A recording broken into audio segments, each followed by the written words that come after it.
From the University of Nebraska-Lincoln's Center for Agricultural Profitability, this is Nebraska Farmcast. I'm Ryan Evans. For landlords and tenants with verbal lease agreements in place, September 1st represents an important deadline in Nebraska. The state Supreme Court has ruled that the lease year begins on March 1st and that notice to a tenant to vacate under a verbal lease must be given 6 months in advance of the end of the lease, or no later than September 1st.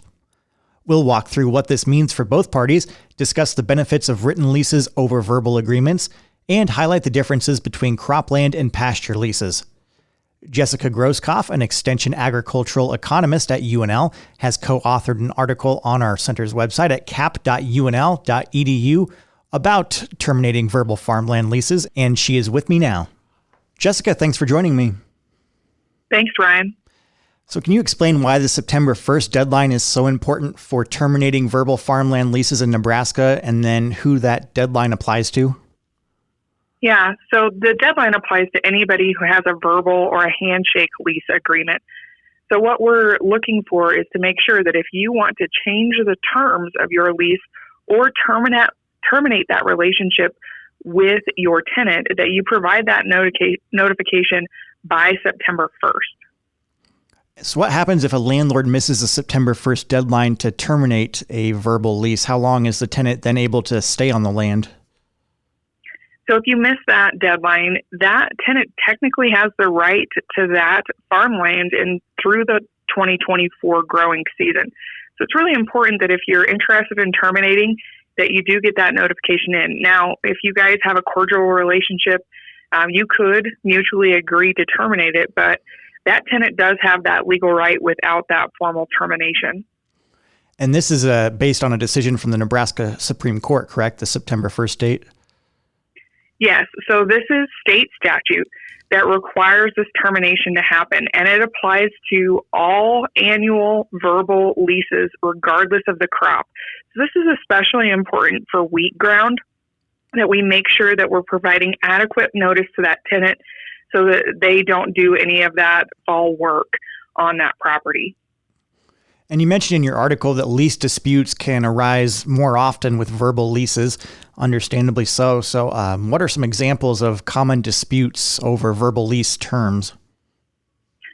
So I think there's a lot of things that can happen within a verbal lease, right? When we, shake hands and agree on a rental rate or a crop share percentage, that really is kind of an interesting moment where there might be different expectations of when we shake hands.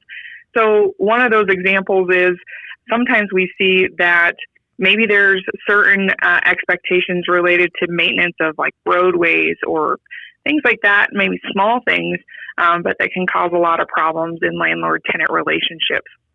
The other thing is not understanding this termination deadline from the state of Nebraska. So again, you do have to provide at least 6 months notice. And in Nebraska, the state statute says that those leases begin March 1. So we've got to provide that termination by the end of August. What are some other main benefits that you see of putting farmland leases in writing rather than just relying on a verbal agreement? So let's go back to that wheat example, and that's where we can change what that termination looks like, and we can either shorten or lengthen that window and adjust it to fit our property more accurately. The other thing it does is it causes us to communicate more as landlords and tenants and outline some of those expectations of what can happen on that property.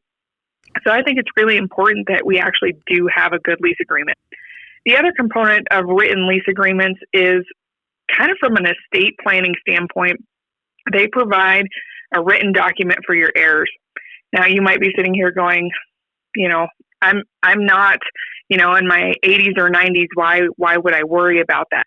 The reality is though, if something were to happen to you, whether you're the landlord or the tenant, that verbal lease agreement is binding on your heirs. So it really is important that whoever that person is knows and understands what the terms of that agreement are. And without a written lease agreement, you're really putting that heir at a disadvantage.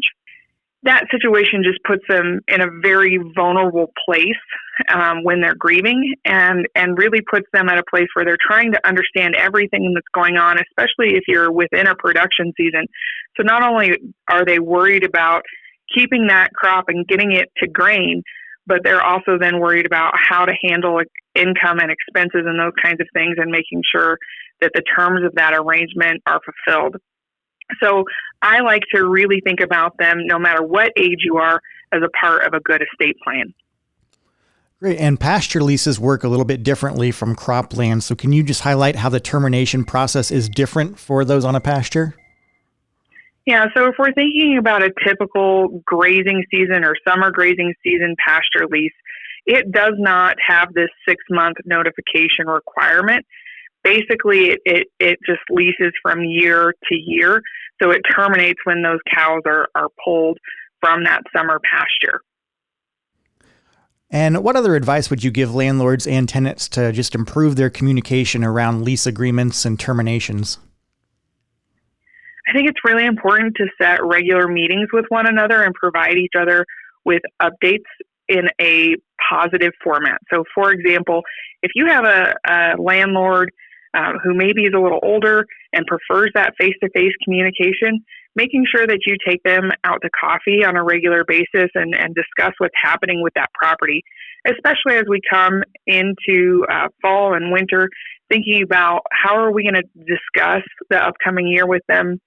How are we going to talk about the performance of the farm this past year, and what are we going to do moving forward, and really keeping those channels of communication open.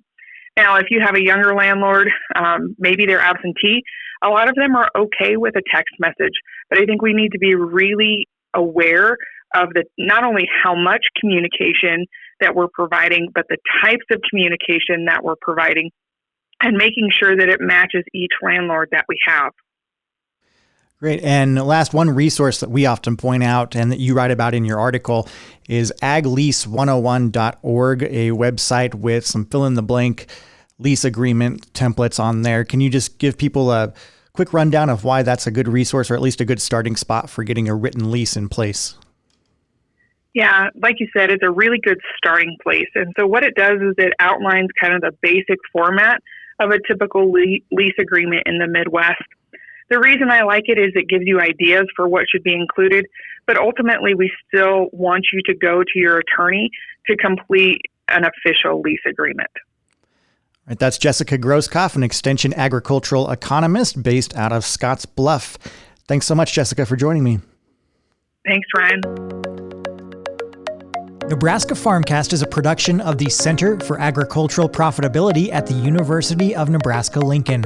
For the latest research-based information and education resources to manage your farm or ranch operation, visit our website at cap.unl.edu. That's cap.unl.edu.